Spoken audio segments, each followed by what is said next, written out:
Voici une vérité que 90% des investisseurs ignorent encore. Depuis 2022, les règles du financement sans apport ont radicalement changé et ceux qui continuent d'appliquer les anciennes méthodes perdent des mois et parfois des années à se faire rejeter par les banques. Le Haut Conseil de stabilité financière a transformé ces recommandations en obligations strictes, imposant en pratique un apport minimal de 10% dans la majorité des cas, avec un taux d'endettement plafonné à 35%, assurance comprise, et une durée limitée à 25 ans. Si vous voulez encore réussir à financer un bien immobilier sans apport en 2025, vous devez comprendre les nouvelles contraintes réglementaires, identifier précisément quel profil peut encore y prétendre, adopter une stratégie bancaire adaptée au contexte actuel. Bonjour, je suis Geneviève Langlois, promoteur et investisseur depuis 35 ans et sur cette chaîne, je vous enseigne les stratégies qui marchent pour réussir dans l'investissement immobilier, assurer la sécurité de votre avenir et celui de votre proches. La réalité réglementaire du financement sans apport en 2025. Commençons par établir la vérité sur ce que vous pouvez légalement espérer aujourd'hui. Contrairement à ce que certains affirment encore, il existe bel et bien des contraintes réglementaires strictes depuis le 1er janvier 2022. Le Haut Conseil de stabilité financière a transformé ces recommandations en obligations pour limiter le surendettement des ménages français. Depuis cette date, les banques doivent respecter un taux d'endettement maximum de 35% et non plus de 33%, toutes assurances comprises. Cette règle n'était qu'une recommandation avant 2022. Elle est désormais une obligation légale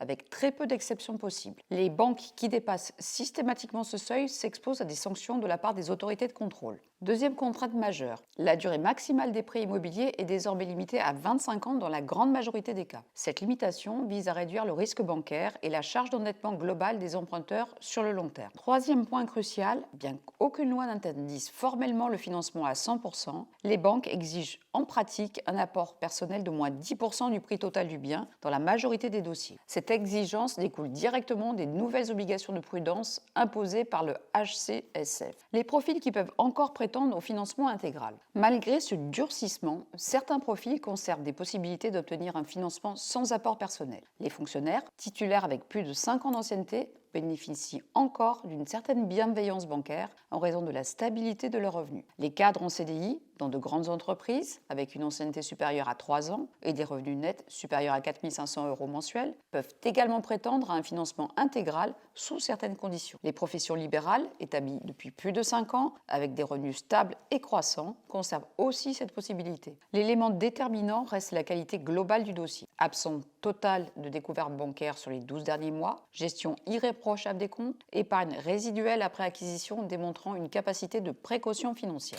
Structurez votre dossier pour maximiser vos chances. La préparation de votre dossier détermine 70% du succès de votre demande de financement. En 2025, les banques scrutent chaque détail avec une attention particulière et la moindre incohérence peut entraîner un refus immédiat. Premier élément fondamental, la capacité d'endettement doit être calculée au centime près. Avec la limite de 35%, assurance comprise, vous devez intégrer dans votre calcul l'assurance emprunteur, les assurances facultatives et tous vos crédits en cours. Un couple avec 6 500 € de revenus nets mensuels ne peut pas dépasser 2 145 € de charges de crédit mensuel, assurance incluse. Deuxième aspect crucial, la cohérence entre le projet immobilier et votre profil d'investisseur. Si c'est votre premier investissement locatif, la banque sera particulièrement vigilante sur la rentabilité prévisionnelle et les risques associés. Votre projet doit démontrer une rentabilité nette minimum de 4% après toute charge pour rassurer l'établissement prêteur. Troisième point déterminant, la qualité de l'évaluation du bien. En l'absence d'apport personnel,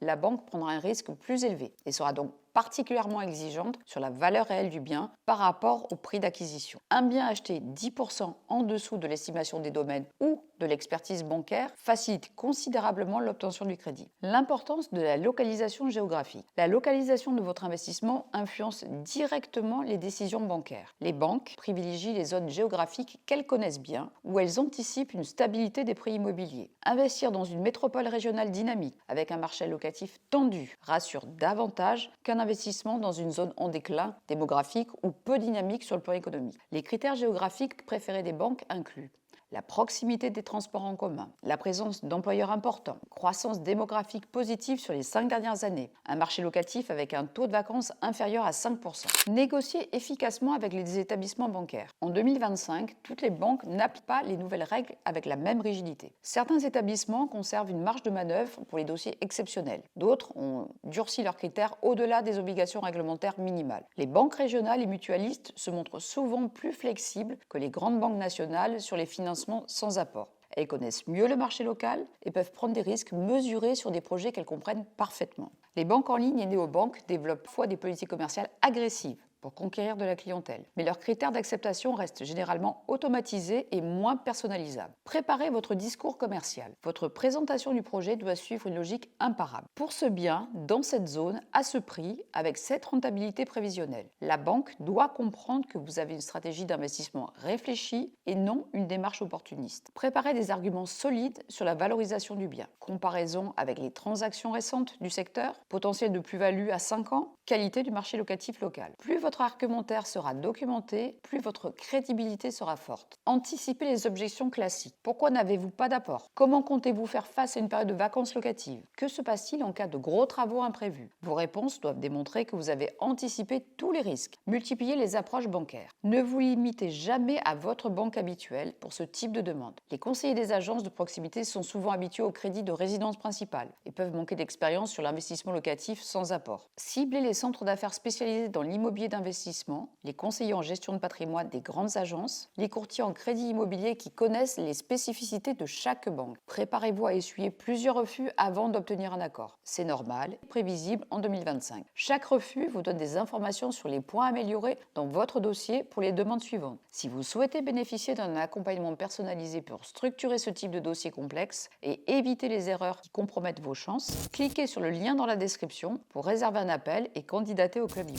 Les alternatives au financement traditionnel sans apport. Quand le financement bancaire classique atteint ses limites, d'autres solutions existent pour concrétiser votre projet d'investissement immobilier sans mobiliser l'épargne personnelle. Le prêt relais constitue une première alternative intéressante si vous possédez déjà un bien immobilier. Cette solution vous permet d'emprunter sur la valeur de votre résidence principale ou d'un bien locatif existant pour financer une nouvelle acquisition en attendant une éventuelle revente. L'association avec un apporteur de capitaux représente une deuxième voie possible. Cette stratégie consiste à s'associer avec un investisseur qui apporte des fonds propres, tandis que vous apportez votre expertise technique et votre capacité d'endettement. Le partage des bénéfices se négocie en fonction des apports respectifs. Le crédit vendeur peut également constituer une solution dans certaines configurations. Le vendeur accepte de financer une partie du prix de vente, généralement 10 à 20%, remboursable sur 2 à 5 ans. Cette solution intéresse particulièrement les vendeurs souhaitant écouler rapidement un bien ou optimiser leur fiscalité. Les dispositifs de défiscalisation comme levier. Certains dispositifs fiscaux, comme le de Normandie dans l'ancien, peuvent faciliter l'obtention de financements avantageux. Les banques reconnaissent que ces investissements bénéficient d'un encadrement réglementaire et d'avantages fiscaux qui sécurisent partiellement l'opération. Cependant, attention aux effets de mode. Ces dispositifs connaissent souvent des évolutions réglementaires qui peuvent modifier leur attractivité. Votre décision d'investissement doit reposer sur la rentabilité intrinsèque du bien, les avantages fiscaux ne constituant qu'un bonus. Évitez les erreurs qui compromettent vos futures demandes. Certaines erreurs dans votre approche du financement sans apport peuvent avoir des conséquences durables sur votre capacité d'emprunt futur. La première erreur consiste à multiplier les demandes de crédit simultanées sans coordination. Chaque demande génère une consultation du fichier FICP, Fichier national des incidents de remboursement des crédits aux particuliers, qui reste visible par toutes les banques pendant 12 mois. C'est un fichier qui est géré par la Banque de France. Il recense les incidents de paiement liés au crédit accordé aux particuliers pour des besoins non professionnels. Deuxième erreur fréquente, présenter un projet insuffisamment rentable en espérant que votre profil personnel compensera. En l'absence d'apport, la banque sera particulièrement exigeante sur la rentabilité prévisionnelle. Un projet avec une rentabilité nette inférieure à 3,5%, très peu de chances d'aboutir. Troisième erreur critique, négligez la préparation de vos comptes bancaires avant la demande. 3 mois avant de solliciter un financement, vos comptes doivent afficher une gestion irréprochable. Pas de découvert, des virements réguliers vers l'épargne, pas de dépenses somptuaires importantes. Construire une stratégie patrimoniale cohérente. Le financement sans apport ne doit pas être une fin en soi, mais s'inscrire dans une stratégie patrimoniale globale. Si votre premier investissement réussit, il facilite grandement l'obtention de financement pour les suivants en créant un effet de levier patrimonial. Planifiez dès maintenant votre deuxième investissement. Donc combien de temps, avec quelle capacité d'endettement résiduel, quel type de bien. Cette vision à long terme rassure les banques sur votre sérieux et votre capacité à gérer un patrimoine immobilier croissant. En conclusion, obtenir un crédit immobilier sans apport reste possible en 2025, mais demande une préparation méthodique, une connaissance précise des nouvelles contraintes réglementaires et une stratégie d'approche bancaire adaptée. Les investisseurs qui réussissent aujourd'hui sont ceux qui acceptent de consacrer le temps nécessaire à la structuration de leur dossier et qui comprennent que ce type de financement est devenu l'exception plutôt que la règle.